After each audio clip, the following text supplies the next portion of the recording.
نہیں تو اگر اس بیک گراؤنڈ کو نہیں پھر تو فخر کاکا میرے پیارے بھائی، اگر اس بیک گراؤنڈ کو ذہن میں رکھیں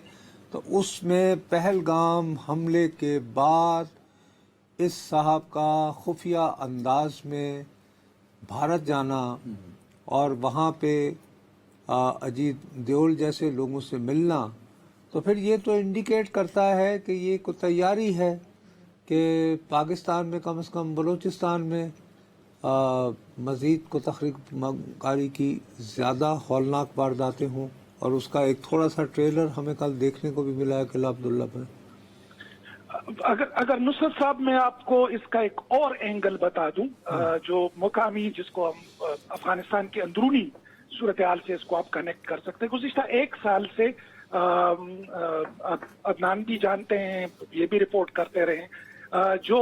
قندھار اور سراج الدین حقانی اس کے بیچ کی دوریاں تھی، تو اس بندے نے اس سے بھی فائدہ اٹھانے کی کوشش کی۔ یہ پہلے دفاع میں تھا، پھر ملا یعقوب نے اس کو ریپلیس کیا، پھر یہ ادھر آ گئے، اور اب ایک قسم کی قندھار کی سیٹلائٹ کے طور پر وہ جو عدنان حیدر صاحب کہا کرتے تھے کہ بھئی سراج حقانی صاحب جو ہے وہ بالکل بے بس نظر آتے ہیں، یہ اپنے لیے سپیس حاصل کرنا چاہتا ہے۔ اس کی بات چیت اگر تہران کے ساتھ بنتی ہے، پاکستان کے ساتھ بنتی ہے، دلی کے ساتھ بنتی ہے، تو یہ جو اندرونی پاور سٹرگل ہے افغانستان کا،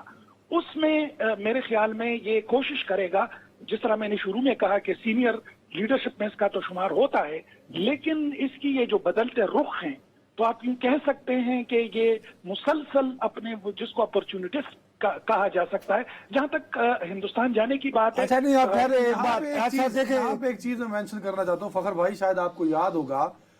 کہ جن دنوں یہ فال آف کابل نہیں ہوا تھا، امریکی فوج تھی، اشرف غنی تھے، ڈیلیگیٹس آتے تھے طالبان کے اسلام آباد، مری اور پاکستان میں جب انگیج کیا جاتا تھا ان کو،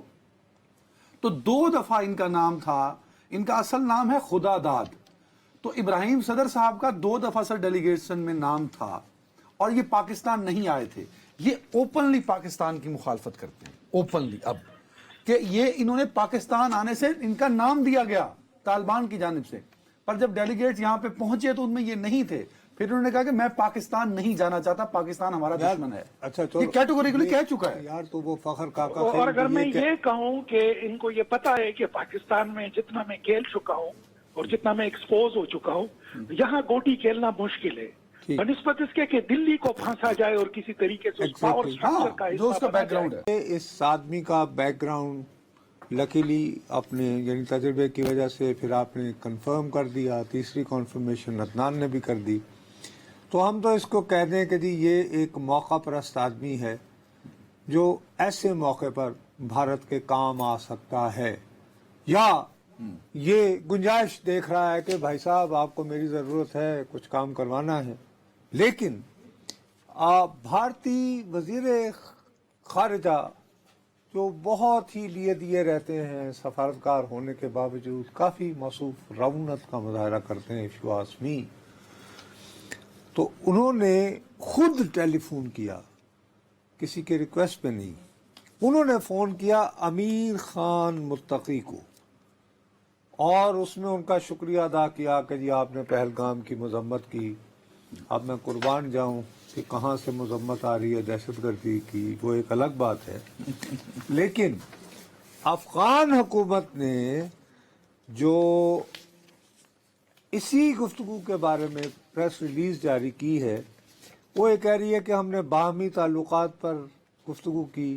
اور اس میں بھی زیادہ توجہ دی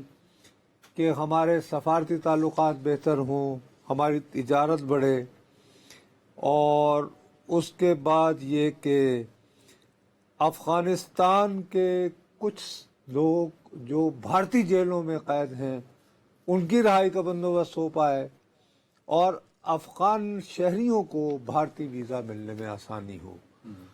اس میں پہلگام کی مذمت وغیرہ اور یہ وہ اس کا تذکرہ نہیں ہو رہا، تو ہم یہ کہہ سکتے ہیں کہ باوجود تمام تر تحفظات کے